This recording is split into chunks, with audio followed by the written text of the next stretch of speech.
Sir আমরা জানি অ্যালকোহলের DNA অদ্রবণীয়। Sir এই যে সাদা সুতার মতো যে অংশটি দেখতে পাচ্ছেন এটাই মূলত হচ্ছে আমাদের কলা ডিএনএ, আর এর মধ্যে কলার যত বৈশিষ্ট্য গুণাগুণ সকল কিছু বিদ্যমান। আসসালামু আলাইকুম সম্মানিত সুধী, আপনাদের সবাইকে জানাচ্ছি আমাদের আন্তরিক শুভেচ্ছা অভিনন্দন। আমরা কুর্তিবা আলিম মাদ্রাসা টাঙ্গাইলের আলিম শাখার শিক্ষার্থীবৃন্দ, আমরা যে প্রজেক্ট উপস্থাপন করেছি তার নাম banana DNA extraction and recombinant DNA model for protein industry banana, অর্থাৎ প্রোটিন সমৃদ্ধ কলা উদ্ভাবনের জন্য একটা ডিএনএ মডেল উপস্থাপন। স্যার আমাদের প্রজেক্টের মূল বিষয়বস্তু হচ্ছে কীভাবে কলা থেকে ডিএনএ আইসোলেশন করা যায় এবং বায়োটেকনোলজি অ্যান্ড জেনেটিক ইঞ্জিনিয়ারিং ব্যবহার করে কলার পুষ্টিগুণ, বিশেষ করে কলা কীভাবে প্রোটিন সমৃদ্ধ করা যায় তার একটি রিকম্বিনেন্ট ডিএনএ মডেলের ডেমো প্রদর্শন করা। স্যার আমরা বিভিন্ন রিসার্চ আর্টিকেল বিশ্লেষণ করে দেখেছি দক্ষিণ আফ্রিকা ভিটামিন এ সমৃদ্ধ কলা উদ্ভাবনের ট্রায়াল ফেল চালু হলেও হাই অ্যামাউন্ট প্রোটিন সমৃদ্ধ কলা এখন উদ্ভাবন হয়নি, তবে এক্সপেরিমেন্টাল পর্যায়ে বিজ্ঞানীরা একটি গবেষণা চালু রেখেছেন।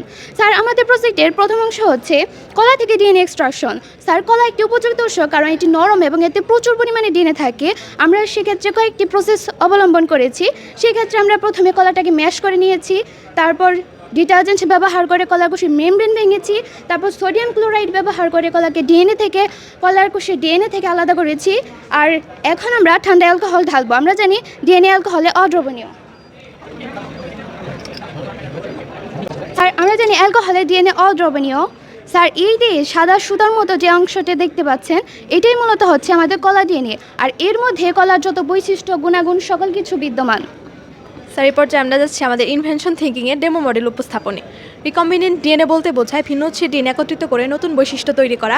এক্ষেত্রে আমরা বেছে নিয়েছি লাইসিন অ্যামিনো অ্যাসিড, যা আমাদের জন্য অত্যাবশ্যকীয় এবং এটি মূলত মসুর ডাল, সয়াবিন, শিম এবং ছোলাতে পাওয়া যায়। এটি আমাদের জন্য অত্যাবশ্যকীয় কারণ এটি আমাদের দেহে উৎপন্ন হয় না, বাইরে থেকে খাবারের মাধ্যমে গ্রহণ করতে হয়।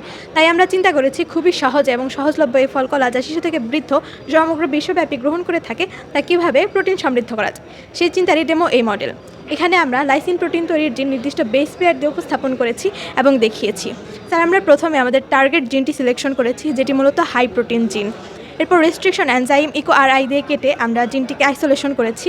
এরপর লাইগেজ এনজাইম ব্যবহার করে আমরা জিনটি প্লাজমিডে ইনকর্পোরেট করেছি। এটি হচ্ছে প্লাজমিডের ডেমো।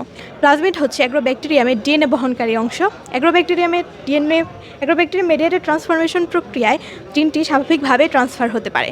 ট্রান্সফরমেশনের পর অ্যান্টিবায়োটিক মার্কার ব্যবহার করে শুধুমাত্র ট্রান্সফর্মড সেলগুলোকে বেছে নিয়ে টিস্যু কালচারের মাধ্যমে পুরো কলা গাছ তৈরি সম্ভব। স্যার আমাদের এই প্রজেক্টটি শুধু ধারণাগত নয়, এর বাস্তব উদাহরণ পৃথিবীতে বিদ্যমান। তা হলো গোল্ডেন রাইস বা সুপার রাইস, যেখানে আমরা ধানের চালে ভিটামিন এ পেয়ে থাকি।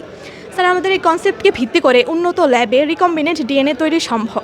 আর ডিএনএ তৈরি হয়ে গেলে টিস্যু কালচারের মাধ্যমে ডিএনএটি ইনকর্পোরেট করালে আমরা অত্যাবশ্যকীয় অ্যামিনো অ্যাসিড সমৃদ্ধ হাই অ্যামাউন্ট প্রোটিন তৈরি করা সম্ভব।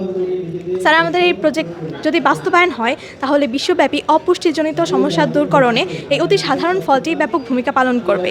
স্যার আমাদের দেশে যদি মাঠ পর্যায়ে চাষাবাদ শুরু হয় তাহলে দেশের অভ্যন্তরীণ এবং আন্তর্জাতিক রপ্তানিতে দেশের অর্থনীতিতে ব্যাপক ভূমিকা পালন করবে। সর্বোপরি সারা বিশ্বের মানুষ খুবই সহজে এবং স্বল্প মূল্যে তাদের প্রোটিনের ঘাটতি দূর করতে পারবে ইনশাল্লাহ। ধন্যবাদ। আসসালামু আলাইকুম।